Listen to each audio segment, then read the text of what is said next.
Israel, America और Iran के दरमियान जंग का दौर लगातार जारी है और इस बीच आपको बता दें कि जंग का दायरा लगातार बढ़ता जा रहा है। इस बीच वार पलटवार का दौर जारी है। जितनी ताकत के साथ इजराइल और अमेरिका तेहरान को टारगेट कर रहे हैं, उससे कहीं ज्यादा ताकत से ईरान अब तल अवीव को निशाना बना रहा है। इस बीच कई बड़े वाक़े इस वक्त हुए हैं और इस बीच आपको बताते चलें कि हमलों की एक पूरी सीरीज एक तरह से चल रही है। आपको बताते चलें कि बड़ी खबर इस वक्त दुबई, मनामा और रियाद से है, जहां पर ईरान ने कई बड़े हमले किए हैं। मिडिल ईस्ट में पूरे मशरिक़ वस्ता में इस वक्त सायरन बजते हुए नजर आ रहे हैं। सायरन की आवाज सुनाई दे रही है, जहां पर दुबई, मनामा और रियाद पर ईरान ने हमले किए हैं। ईरान ने बड़ा बयान इस बीच दिया है कि ईरान सरेंडर नहीं करेगा। आपको याद होगा कि अमेरिका के सदर डोनाल्ड ट्रंप ने बयान दिया था कि ईरान सरेंडर कर दे और ईरान को एक तरह से हम बख्श देंगे। लेकिन इस बीच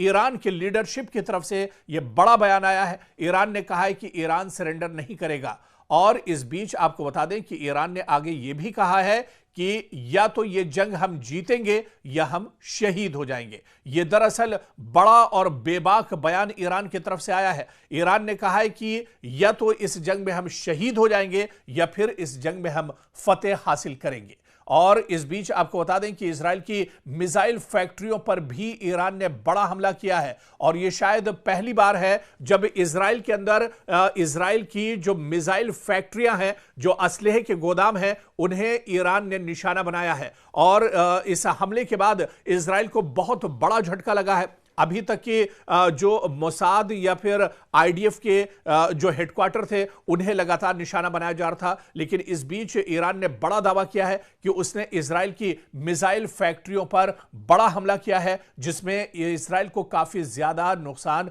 उठाना पड़ा है।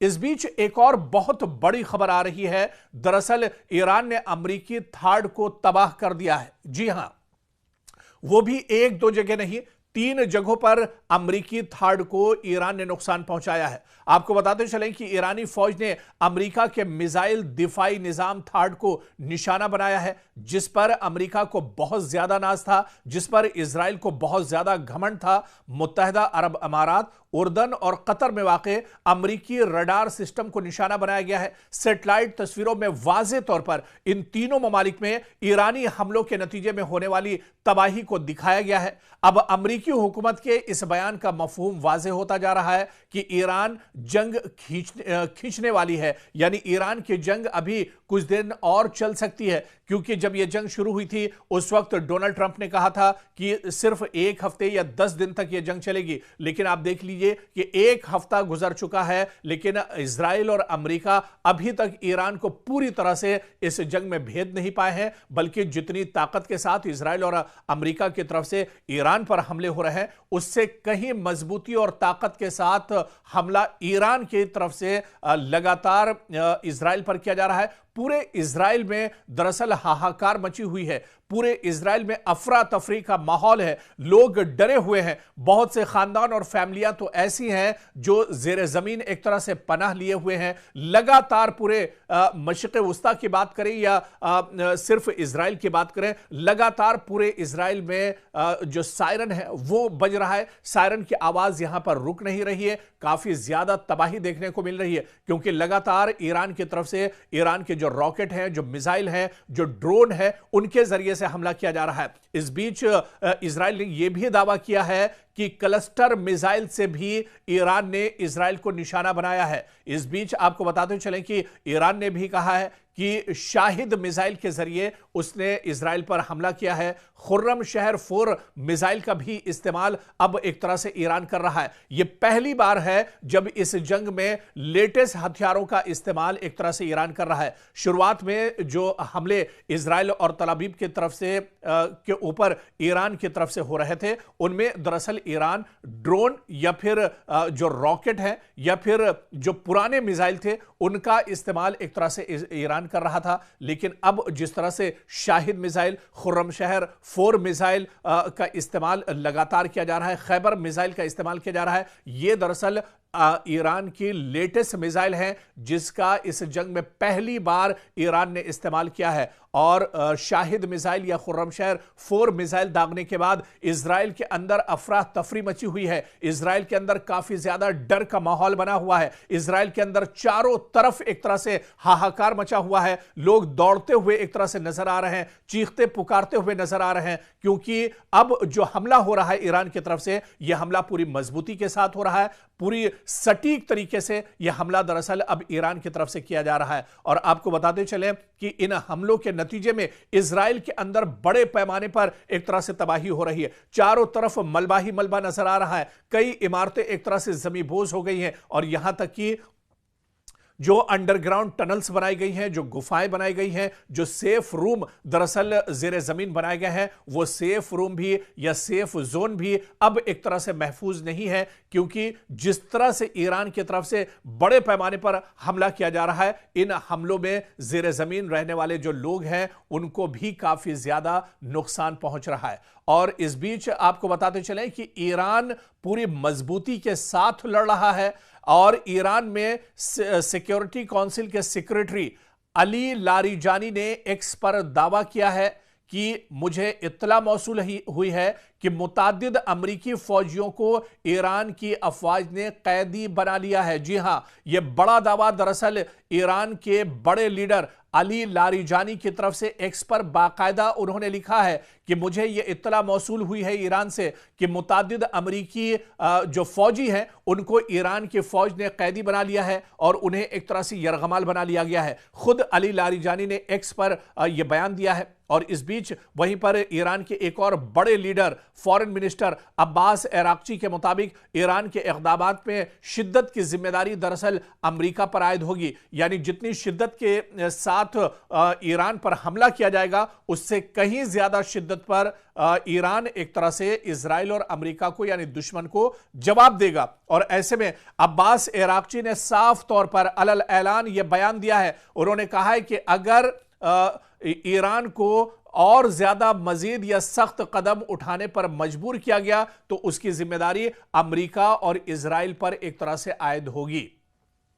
और इस बीच आप देखिए कि पूरे मशरिक़ वुस्ता में हमले रुक नहीं रहे हैं। पड़ोसी ममालिक पर दरअसल लगातार हमले हो रहे हैं, लेकिन ईरान ने एक बात यहां पर साफ कर दी है। ईरान ने कहा है कि पड़ोसी ममालिक पर हम हमले नहीं करेंगे जब तक कि वहां से कोई हमला नहीं किया जाता है। तो ईरान ने यह बात साफ कर दी है, क्योंकि ईरान ने पहले भी यह कहा था कि मशरिक़ वुस्ता में या मिडिल ईस्ट में जहां जहां पर ईरान ने हमला किया है, यह दरअसल जो मशरिक़ वुस्ता के ममालिक हैं, जो अरब ममालिक हैं, उन्हें टारगेट नहीं किया जा रहा है, बल्कि जहां पर अमेरिका की तंसीबात हैं, अमेरिका का साजो सामान है, अमेरिका की सिक्योरिटी फोर्सेस हैं, इजराइल के जो अलायंस फोर्सेस या उसके जो अलायंस ममालिक हैं, उन्हें दरअसल टारगेट किया जा रहा है। और इस बीच ईरान ने यह भी साफ कर दिया है, जब तक मशरिक़ वुस्ता का कोई मुल्क हमला ईरान पर नहीं करेगा तब तक ईरान भी कोई जवाबी कार्रवाई एक तरह से नहीं करेगा।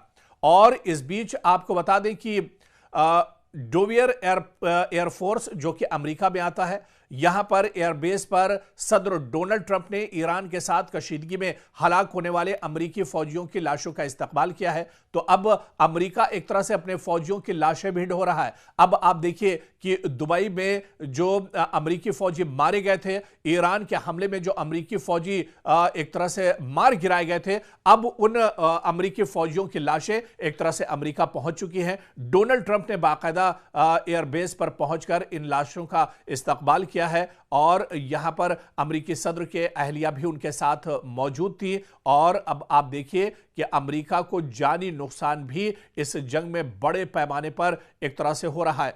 डोवियर एयरफोर्स बेस से मौसूल होने वाली तस्वीर में सदर डोनाल्ड ट्रंप को अमेरिकी परचम में लपटे ताबूतों को फौजी तैयारे से उतारते हुए फौजियों को सलाम पेश करते हुए देखा जा सकता है। तो अब अमेरिका अपने फौजियों की लाशें एक तरह से ढो रहा है। हालांकि इसकी उम्मीद अमेरिका को बिल्कुल नहीं थी और अमेरिका ये मानकर चल रहा था कि हम जैसे ही जंग शुरू करेंगे ईरान एक तरह से हथियार डाल देगा। लेकिन ईरान ने यह साफ कहा है कि वो शहीद हो जाएंगे, लेकिन दुश्मन को पीठ दिखाकर या हथियार डालकर नहीं भागेंगे। और वहीं मशरिक़ वस्ता से एक और बड़ी खबर, दुबई में मकामी इंतजामिया के मीडिया ऑफिस ने ऐलान किया है कि दुबई के एक रिहायशी की मौत मिसाइल के टुकड़े लगने से हुई है। जी हां, दुबई में एक बार फिर ईरान ने अमरीकी तंसीबात को निशाना बनाया है और मजीद तफसीलात में बताया गया है कि ये इस शख्स की मौत दरअसल उस वक्त हुई जब दुबई के दिफाई निजाम ने दुबई की तरफ बढ़ने वाले एक मिसाइल को फजा में ही तबाह कर दिया। ताहम जमीन पर उसके टुकड़े एक गाड़ी पर गिरे, जिसकी वजह से इस गाड़ी में सवार ड्राइवर हलाक हो गया। तो ईरान लगातार जहां जहां मशरिक़ वस्ता में अमरीकी तंसीबात हैं उन्हें निशाना बना रहा है। दुबई में यह लेटेस्ट हमला है जो ईरान की तरफ से किया गया है। और इस बीच सऊदी अरब से भी खबर है। सऊदी अरब की वजारत दिफा की जानिब से एक ऐलान में यह दावा किया गया है कि अल खुर्ज के करीब वाक़ शहजादा सुल्तान एयरबेस की जानिब एक बैलिस्टिक मिसाइल दागा गया। ताहम यह मिसाइल एक गैर आबाद इलाके में गिरा, जिसकी वजह से एयरबेस को कोई नुकसान नहीं पहुंचा है। तो अब इस पूरी जंग की धमक एक तरह से सऊदी अरब तक भी पहुंची है। सऊदी अरब में भी जहां जहां अमरीकी तंसीबात, अमरीका के एयरबेस है, उसे लगातार ईरान नुकसान पहुंचा रहा है। और वहीं बहरीन में अमरीकी फौजी अड्डे को मिसाइलों के जरिए ईरान ने निशाना बनाया है। ईरानी फौज का दावा है कि ईरान में पासदाराने इनकलाब की जानिब से जारी बयान में कहा गया है कि उन्होंने बहरीन में वाक़े एक अमरीकी फौजी अड्डे को मिसाइलों की मदद से निशाना बनाया है। तो बहरीन में भी लगातार जहां पर अमरीकी तंसीबात हैं, अमरीकी अड्डे हैं, अमरीकी एयरफोर्स या अमरीकी सिक्योरिटी फोर्सेस के जवान बहरीन में जहां जहां पर है, जहां पर अमरीकी अड्डे हैं, अमरीकी ठिकाना है, उन्हें बहरीन में भी ईरान लगातार निशाना बना रहा है। इस बीच पासदाराने इनकलाब के मुताबिक यह हमला उन गैर मुसद्दका इत्तलात के रद्द अमल में किया गया जिनमें कहा गया था कि अमेरिका ने अबनाए हुर्मुज में एक जजीरे पर वाक़े मीठे पानी के प्लांट को निशाना बनाया है। और दूसरी जानिब बहरीन की वजारत दाखिला के मुताबिक मुल्क में हमले के खतरे के पेश नज़र सायरन बजाए गए हैं और शहरियों से कहा गया कि वो महफूज मकामात पर मुंतकिल हो जाएं। यानी बहरीन में लगातार खतरा बढ़ता जा रहा है। बहरीन में लगातार अमेरिका के जो अड्डे हैं उन्हें ईरान निशाना बना रहा है। काफ़ी ज़्यादा यहाँ पर हलचल मची हुई है बहरीन के अंदर।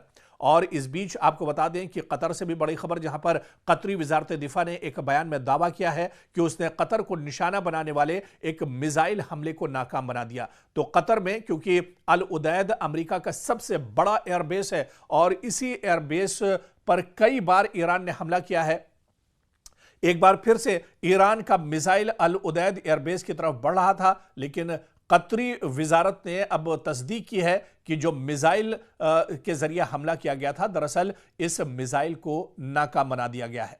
कतर की वजारत दिफा के मुताबिक मुल्क के फजाई दिफाई निज़ाम ने इस मिसाइल हमले को रोकने के लिए कार्रवाई की है। ताहम बयान में यह नहीं बताया गया कि मिसाइल किस मुल्क या फरीक की जानिब से दागे गए थे, लेकिन जिस तरह से पूरी कशीदगी ईरान के साथ चल रही है, ईरान पूरे मशरिक़ वस्ता में अमरीकी तंसीबात को निशाना बना रहा है और जो इत्तेहादी हैं इजराइल के, उन्हें ईरान निशाना बना रहा है। ऐसे में यह कहा जा सकता है कि यह हमला ईरान की तरफ से दरअसल किया गया होगा। आप देखिए कि यह वाक़या ईरान के सदर मसूद पज़ेश्कियान के उस बयान के बाद पेश आया है जिसमें उन्होंने इस बात का इजहार किया था कि ईरान अपने पड़ोसी ममालिक पर उस वक्त तक हमला नहीं करेगा जब तक दूसरी जानिब से इस पर पहले हमला न किया जाए। और वहीं पर सऊदी अरब से एक और बड़ी खबर, जहां सऊदी अरब की फोर्सेस ने दारुल हुकूमत रियाज के सिफारती इलाके पर होने वाले ड्रोन हमले की कोशिश को नाकाम बना दिया है। आपको याद होगा कि रियाज में इससे पहले भी अमेरिका की एम्बेसी को निशाना बनाया गया था और एक बार फिर से उसी जगह को तेहरान की तरफ से निशाना बनाया गया। सऊदी वजारत दिफा के मुताबिक यह हमला ड्रोन के जरिए किया गया था, ताहम सिक्योरिटी फोर्सेस ने बरवक्त कार्रवाई करते हुए इसे नाकाम बना दिया है। और वहीं वजारत दिफा ने बाकायदा सोशल मीडिया प्लेटफॉर्म एक्स पर जारी बयान में कहा है कि इस वाक़े में किसी किस्म का माली नुकसान या शहरियों को कोई चोट नहीं पहुंची है, लेकिन मशरिक़ वस्ता में जहां जहां इजराइल और अमेरिका की तंसीबात हैं, इनके अड्डे हैं, उन्हें ईरान लगातार अटैक कर रहा है। और इस बीच आप देखिए कि इजराइल और अमेरिका की तरफ से ईरान पर भी पलटवार किए जा रहे हैं। ईरान में पहली बार ईरान के अंदर जो ऑयल रिफाइनरी है, ऑयल डिपो है, उसे इजराइल ने निशाना बनाया है और इस हमले के बाद एक बड़े इलाके में धुआं उठता हुआ दिख रहा है। एक बड़े इलाके में भयानक आग चारों तरफ एक तरह से दिख रही है और यह शायद पहली बार है जब इजराइल या अमेरिका की तरफ से ईरान के अंदर ऑयल रिफाइनरी को नुकसान पहुंचाया गया है, क्योंकि ये इस वजह से भी जो एक्सपर्ट और माहिरीन बताते हैं कि ऑयल रिफाइनरी पर हमला करना मतलब अमेरिका और इजराइल का अपने पांव पर ही कुल्हाड़ी मारना है, क्योंकि जब से अबनाए हुर्मुज को एक तरह से ईरान ने बंद किया है, उसके बाद दुनिया में पेट्रोलियम और गैस की किल्लत एक तरह से महसूस की जा रही है। तो कहीं ना कहीं ये जो कदम है वो अमेरिका और इजराइल के खिलाफ एक तरह से देखा जा रहा है। और इस बीच कुवैत से भी बड़ी खबर आई है, जहां पर कुवैत ने उसके public institution for social security पर हमले की बात कबूली है और उसने कहा है कि इस सोशल सिक्योरिटी जो इंस्टीट्यूशन है इस पर भी हमला किया गया है। बयान के मुताबिक इस हमले के नतीजे में इदारे की मरकजी इमारत को काफ़ी ज़्यादा नुकसान पहुंचा है और यह बयान ऐसे वक्त में सामने आया है जब कुवैत की वजारत दिफा ने कहा है कि वो फ़ज़ाई हमलों की एक लहर का मुकाबला कर रही है। यानी कुवैत पर लगातार ईरान की तरफ से ड्रोन मिसाइल से हमले हो रहे हैं, रॉकेट दागे जा रहे हैं, लेकिन कुवैत का यह कहना है कि वो फ़ज़ाई हमलों को रोक रहा है, डिफेंस सिस्टम के जरिए इस हमले को रोका जा रहा है। वहीं वजारत दिफा ने शहरियों से अपील की है कि वो हिफाजती हिदायत पर सख्ती से अमल करें और हुक्काम की तरफ से जारी करदा हिदायत को नज़रअंदाज न करें। इस बीच एक और बहुत बड़ी खबर नॉर्वे से आ रही है। नॉर्वे की पुलिस के मुताबिक दारुल हुकूमत ओस्लो में अमरीकी सिफारत खाने के करीब एक जोरदार धमाके की आवाज सुनाई दी है। पुलिस ने एक बयान में कहा है कि फिलहाल यह वाज़ेह नहीं हो सका कि धमाका किस वजह से हुआ या इसमें कौन मुलव्विस हो सकता है। बयान के मुताबिक पुलिस सिफारत खाने के साथ राब्ते में है और अब तक किसी शख्स के जख्मी होने की कोई इत्तला नहीं मिली है। हुक्काम का कहना है कि मजीद मालूमात सामने आने पर एक तरह से जानकारी साझा की जाएंगी। इधर इजरायली फौज का कहना है कि ईरान ने इजराइल की जानिब कई मिसाइल दागे हैं। रात के वक्त यह हमला किया गया है और इजराइल के फजाई दिफाई निजाम इन मिसाइलों को इंटरसेप्ट करने के लिए लगातार काम कर रहे हैं। फौज के बयान के मुताबिक हाल ही में ईरान से इजरायली इलाके की तरफ मिसाइल लॉन्च किए जाने की निशानदेही हुई है, जिसके बाद दिफाई निजाम को फौरी तौर पर फाल कर दिया गया ताकि इन हमलों को रोका जा सके। हुक्काम का कहना है कि फजाई दिफाई निजाम आने वाले मिसाइलों को तबाह करने की कोशिश कर रहा है और सूरत हाल की मुसलसल निगरानी की जा रही है। लेकिन इस बीच आपको बता दें कि भले ही इजराइल की तरफ से यह दावा किया जा रहा है कि उसका डिफेंस सिस्टम ईरान से आने वाले मिसाइल और ड्रोन को रोक रहा है, लेकिन इसके बावजूद इजराइल के अंदर काफी ज्यादा तबाही है और सबसे ज्यादा जो तबाही इजराइल के अंदर देखने को मिल रही है वो तल अबीब में काफी ज्यादा तबाही हुई है, हैफा शहर में काफी ज्यादा तबाही हुई है, यौमे बैत जो शहर है इजराइल का वहां पर काफी ज्यादा तबाही हुई है। बल्कि जो सबसे ज्यादा तबाही हुई है वो दरअसल एक तरह से देखिए तल अबीब में हुई है, जहां पर लोग अब अपने आप को महफूज नहीं कर रहे हैं। जो दावे इजराइल की तरफ से किए जा रहे थे, बिन्यामिन नेतन्याहू की तरफ से दावे किए जा रहे थे कि वो ईरान को मुंहतोड़ जवाब देंगे, वो ईरान के किसी भी हमले को एक तरह से नाकारा बना देंगे, तो एक हफ्ता गुजर चुका है और इस एक हफ्ते के बाद भी आप देखिए कि लगातार ईरान लगातार स्ट्राइक कर रहा है, ईरान लगातार मशरिक़ वुस्ता को निशाना बना रहा है, ईरान लगातार इजराइल पर हमले कर रहा है और इन हमलों का तोड़ या जवाब अमेरिका और इजराइल दोनों के पास अभी तक नहीं है।